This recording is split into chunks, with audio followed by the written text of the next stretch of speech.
कोशिश की थी कि कोई चर्चा के द्वारा बात का निर्णय होकर के सदन चले। मैं सोचता हूँ हमने अपनी बात रखी, उन्होंने अपनी बात रखी। मैं अभी भी आग्रह कर रहा हूँ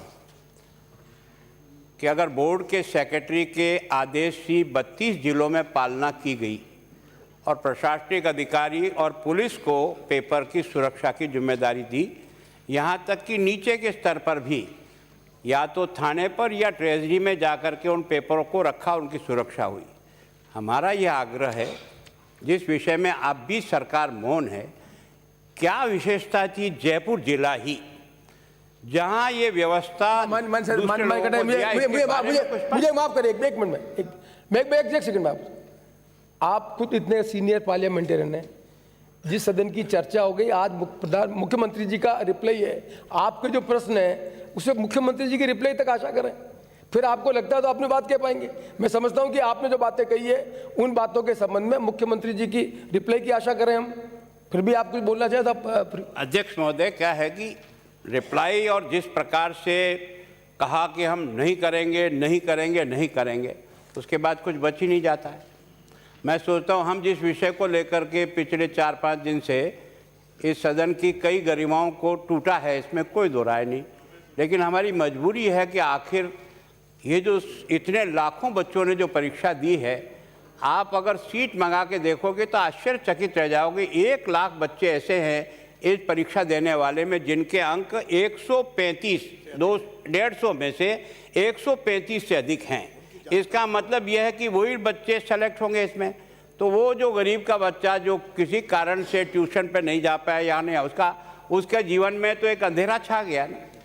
मैं सोचता हूँ इतना महत्वपूर्ण, और मैंने तो ये भी कहा कि अगर मेरे टाइम पे भी कोई कमी रही है, कोई गलती हुई है तो जांच करा, कोई दिक्कत की बात नहीं, लेकिन इस जांच का कहीं तो अंत तो जाना चाहिए, ताकि भविष्य में ये जो रिपीटेशन होता है लगातार कई बार, इस गैंग को तोड़ना आवश्यक है। और ये गैंग, इसलिए मैंने आपसे उस दिन भी कहा कि जब बोर्ड का अध्यक्ष ये कह देता है कि ये जयपुर मेरे काबू में नहीं था, 32 जगह तो मेरे आदेश की पालना हुई और यहाँ राजनीतिक संरक्षण में सारा काम हुआ, इसके कारण से ये पेपर जो है स्ट्रॉन्ग रूम से, अगर कोई और तरीके से होता तो समझ में आता है स्ट्रॉन्ग, तो सच में हम इस बात के लिए तैयार नहीं हैं। ईमानदारी से आपको कह रहे हैं, आज भी उन बच्चों की जो दर्द है वो मैं अपने माध्यम से, अपने दल के माध्यम से, जनता के प्रतिनिधि के नाते बहुत ही इत्मीनान से निवेदन कर रहा हूँ कि इन चोरों के गिरोह का सिरताज पकड़ में आना चाहिए।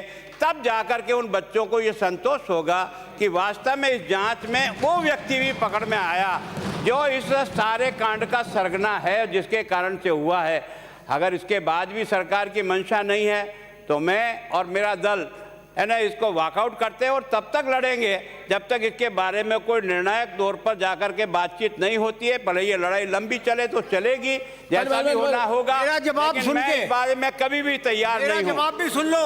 ना अपन वॉकआउट, मेरा जवाब भी सुन जाओ। भागो मत, भागो मत, भाग रहे हो, भाग रहे हो, भाग गए, भाग गए।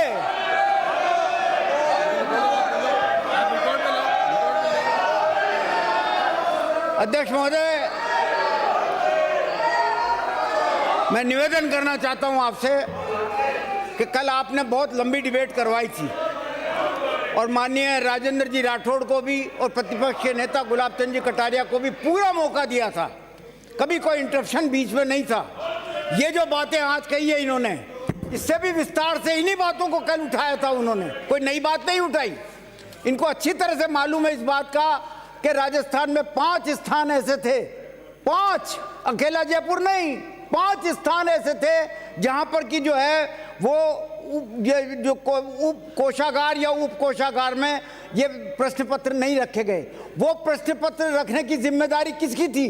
वो जिला परीक्षा समिति की थी, जिसका अध्यक्ष कलेक्टर होता है। क्यों? वो ये देखता है कि कोषागार में जगह है या नहीं, उप कोषागार में जगह है या नहीं। अगर जगह नहीं है तो वो ये तय करता है। हमने तो फिर भी यहाँ के कलेक्टर ने तो शिक्षा समिति में प्रस्ताव पास करवा करके फिर भी शिक्षा संकुलन में रखा, जो कि सरकारी सरकारी बिल्डिंग है, सरकारी भवन है।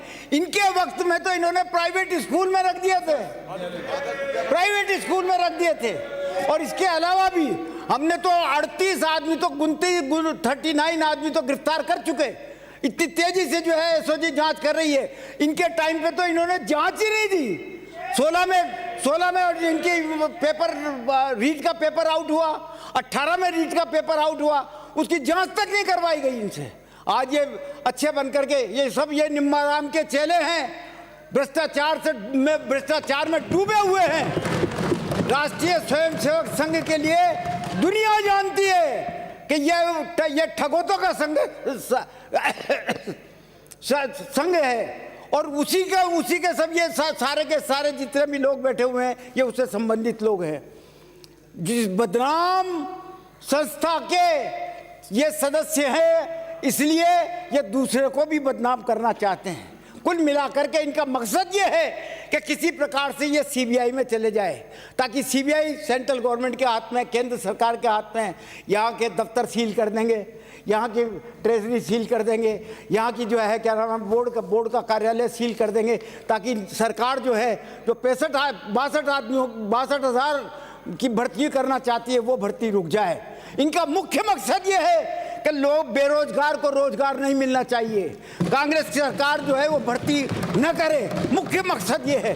वरना ये एसओजी के खिलाफ एक शब्द तो बोल दें, एक बता दें कि एसओजी जिस लाइन से इन्वेस्टिगेशन कर रही है क्या वो गलत है?